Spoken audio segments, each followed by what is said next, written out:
Feeling mo talaga may-ari ka ng bahay ah. Hoy. Rans. Napakaabot yan eh. Ano na nangyari, Rans? Tao ka ba? Ha? Tao ka? Rans, aso ka. Hindi ka tao. Uy. Nakaunan ka pa talaga. Akala mo naman, bunso ka. Uy. Rans, tignan mo. Ayaw na naman makinig sa nanay niya. Aso ka ba? Nanay ka niya eh. Rans, uy. Dali. Umaga na, gumising ka na, bumangon ka na, huwag kang tamad-tamad. Ginagaya mo pa yung mga kuya mo eh. Ano, maghabol ka na doon ng mga pusa.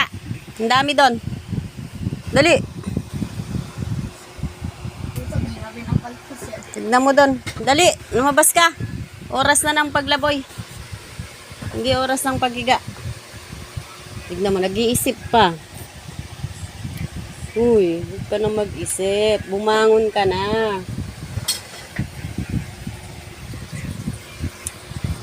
Marami ka pang gagawin.